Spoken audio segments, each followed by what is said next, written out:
What would it take for you to believe Bob Lazar? Let me rephrase that. What short of having an alien probe your beehole while making eye contact would impress you sufficiently to think that there is something afoot, that we have not been told everything, and that perhaps Bob Lazar was telling the truth? Because it is very interesting to see humans scramble to come up with reasons why they shouldn't believe him. And I get it.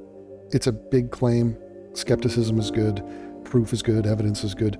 We have evidence. And the idea that he is lying about this for 40 years for no actual reason is ridiculous. It just doesn't ring true. Bob recently went on Joe Rogan's podcast. It has millions of views. Toward the end of it, he said, look, I just want you guys to know I am not a millionaire. This doesn't help me. This has been the bane of my existence. I wish I didn't have to talk about this. He gets convinced to talk about it because part of him feels that humanity has a right to deserve to know the truth about this tech and that we found it and that we're trying to reverse engineer it. That these people have no jurisdiction or authority over the rest of us. You know, the military or the Navy or the US Army, whatever. It's absurd. He didn't make any money off the new S4 film, which I'm about to show you a clip of. He didn't make any money off the Jeremy Corbell movie. He lives on a farm or a ranch with his wife who's into horses, and he has his man cave and he does science crap. And he's not retired, he's 67. He works every day doing geeky nerd science shit. Now, at some point over the course of his life, if he is going to be targeted and hunted to be killed and live in fear and have his life upended by what happened to him, at some point, if I were him, I think any of us would be open to the idea of, why don't I make money off this? I mean, life is hard. I need money. Money's important. I need to make money off this. If you then suggest that, the whole thing is a lifelong public lie to make money, that is ridiculous. We're in 2026. He is in an article in 1982 about his jet engine car, and he's talking about, I'm a physicist at the Los Alamos lab. Now, if that's not a lie, what else is not a lie? Because people go before that and they talk about his education and they think that this is the be-all end-all. If you cannot prove you went to those colleges, then I won't believe anything you say. It's a weird and arbitrary thing for people to decide, but they're saying, look, maybe he didn't go to those colleges and he still worked at Los Alamos, and there's evidence that he did. He is clearly a scientist. He's clearly an expert in propulsion. He's in the area. There's documentation of this. But not any one of these things establishes his very outlandish claim, which is that he saw a UFO. He worked on it. I mean, we have a video of it, but that doesn't impress anybody today. I mean, the fact that that video was taken in 1989 is insane. It's incredible. I was watching the other day one of my favorite movies, The Last of the Mohicans, came out in the early 90s. There's no CGI. So when you have a battle and it's like a bunch of Native Americans attacking the British and they're coming out of the tree line, and it's like hundreds of extras and plumes of smoke and gunfire and stunt work, and you're just watching this going, oh my God, they actually did this. I'm just witnessing essentially a one-of-a-kind theatrical performance in some forest in upstate New York. And it hits way more impressively because you realize this is not computer anything. This is just human beings filming something. And that's what he did in 1989 when he filmed a UFO. But if that doesn't impress you, okay, what if you found proof that he did go to these colleges? What does that establish? Oh yeah, he went to those colleges, but he didn't do the UFO thing. It always is a moving goalpost. So did he work at Area 51? What if he did? Yeah, he worked at Area 51, but that doesn't mean there's UFOs. Okay, so now we're just doing a dance, we're playing a game. Well, one of the things that he claimed, and has claimed for 30 some odd years, is that there is a base called S4. It is close to Area 51, but it is a 15-minute car ride. And there is, in the side of a mountain, multiple hangars, 9 hangars, where they are housing these crafts. Now, come to find out, there used to be a silver mine there back in the day, earlier in the century. And so it's very likely they had mines. They had carved out the interior of that mountain. There were roads on maps leading into that mountain. You can see them. They're online. So for a second, I want you to entertain the idea that if you are not impressed, which I think you should sufficiently be impressed, that Bob Lazar explained a type of movement of the UFOs that he was working on, in which they would blip through time and jump from one place to another. So not fluid linear motion affected by inertia. No, this is breaking our laws of physics, breaking the inertial laws of our atmosphere, zipping through space-time, as if almost teleporting, moving that fast, perpendicular, up and down, left and right, doing step moves. Now, that's a super weird thing to say. Okay, it's very odd. We've never seen it before until we did see it. And we saw it in 2004. We saw it in 2023. The Mexican Air Force saw it earlier that year in 2004. Other individuals have cited it, but the militaries of the North American countries have seen this and documented it. It's all official. We have videos of it. We have multiple accounts of this. And it's not just the radar guys, it's the pilots and it's the people on the crew at the Nimitz and the Princeton. I mean, there's so many different, I won't even bore you with that. The fact that the motion that he described back then and that he took his friends out to see, that he filmed back then, it's on film.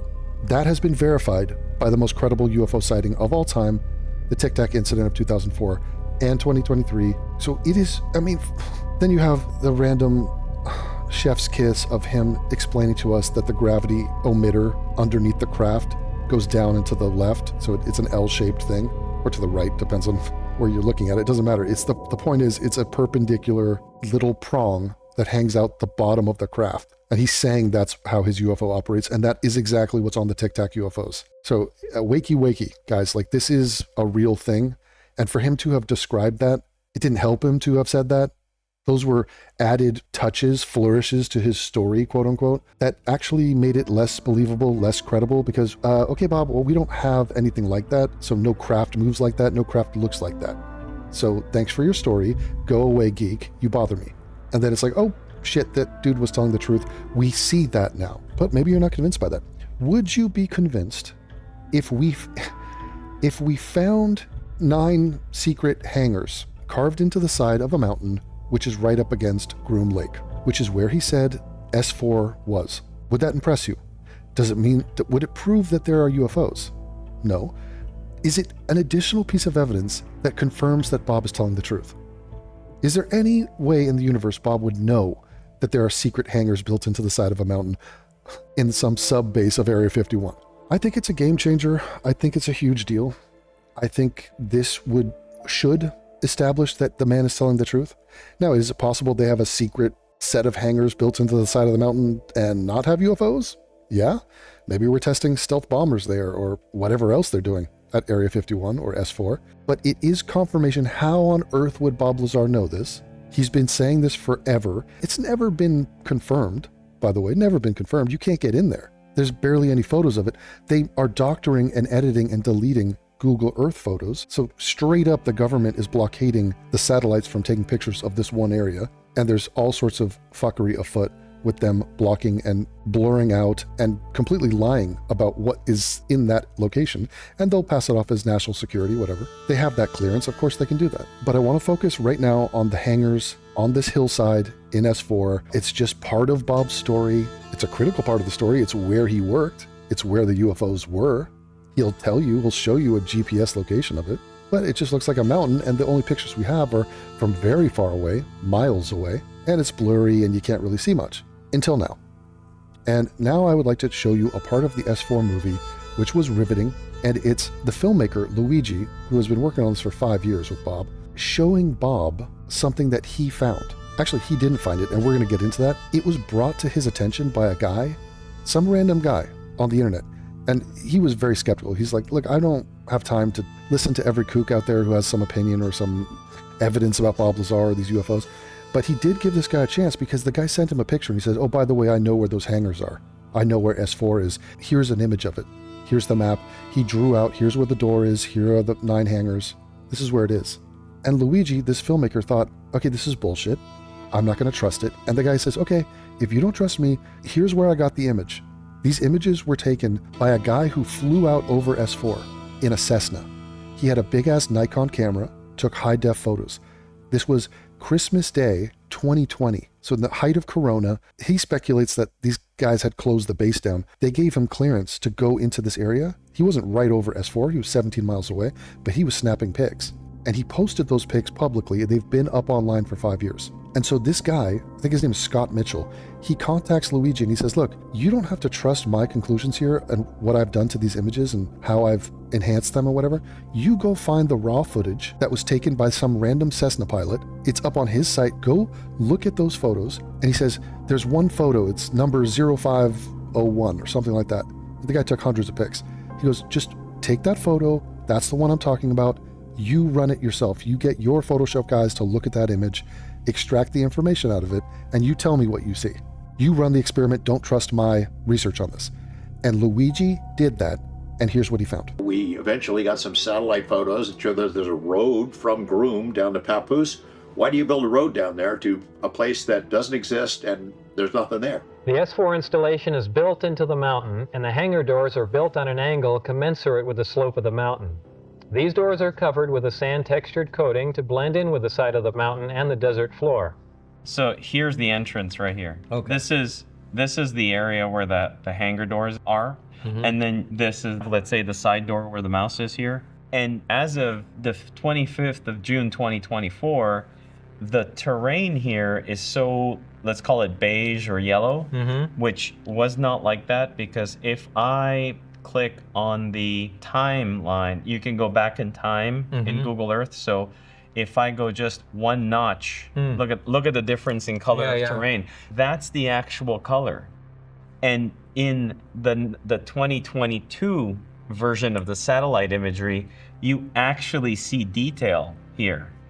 And if you get closer, you even see the Joshua trees and all that. But if I bring this back to the latest, look how Everything disappeared. Everything disappeared, which is clearly intentional. But what it did is you no longer, you can actually, if I zoom out, you'll see this beige. Look how they, Oh, wow. isn't that interesting?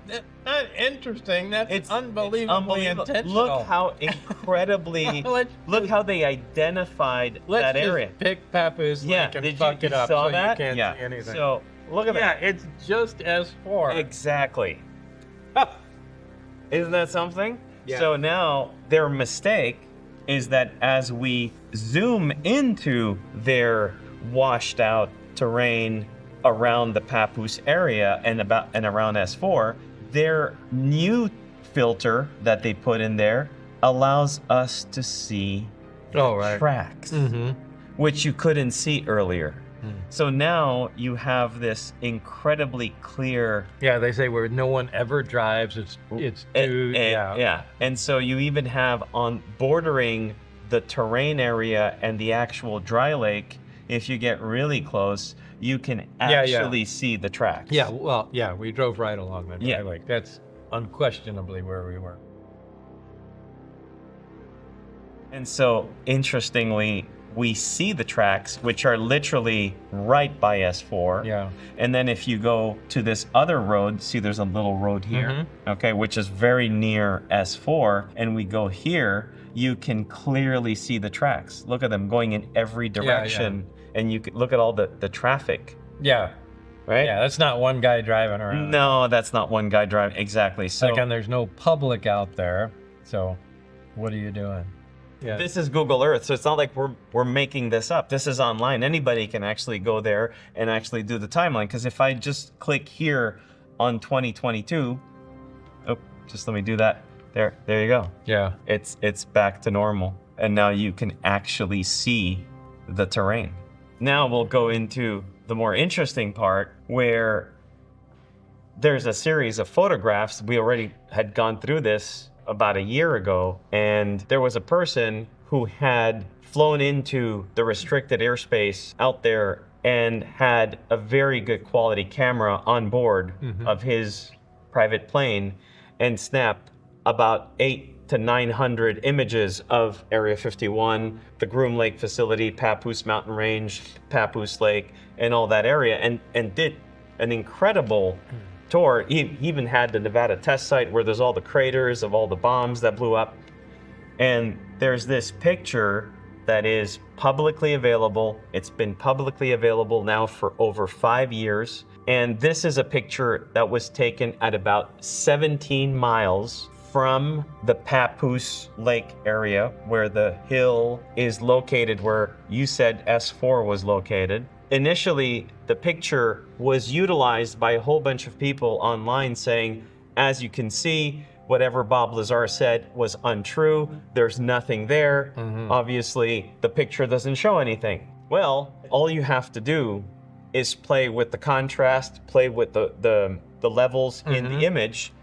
And if you look carefully in this version here where the contrast has been changed. As we zoom, look what you see. Yeah, you can start seeing You see them clearly right there. Yeah, the slanted rectangular doors, yeah. And what's really interesting about it is that if you look carefully, they're made to not be visible. Yeah. So, yeah, you wouldn't expect them on a normal photo to show up. I mean, they're trying to hide them from satellite photos. This seems to be an effective way of bringing that resolution out. And if you look carefully, the first one is slightly wider. That's a good point. That's the big hanger. Yeah, exactly. That's a really good point. Look at that. Yeah, you can actually see it. Yeah. Look at the difference between the first one and the second and the third. Yeah, I've never seen that. Yeah. That's pretty cool. So it doesn't provide the world evidence that there were flying saucers there, or it doesn't say. No, of course not. Yeah, but it is incredibly interesting that the image shows pretty much exactly what you had said in 1989. And if you hadn't been there and you hadn't seen that, then you predicted something that was pretty amazing. Yeah. Well, you could say that about a lot of stuff I said. Yeah, right. Everything I say just happens to be the way it is. But that's fascinating.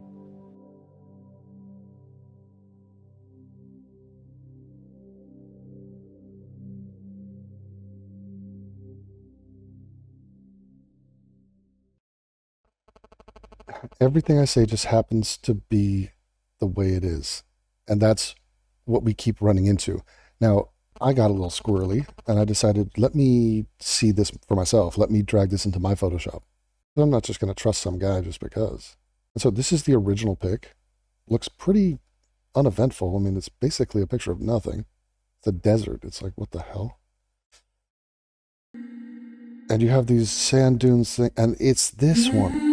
It's this first one closest to the lake. And you're thinking, what? What is it? What about it? But this is an enhanced version of that, where you bring up the saturation, you bring out the contrast. And this is the one I go into. Now, I don't know. You're not crazy. The world is. Join the flying monkeys.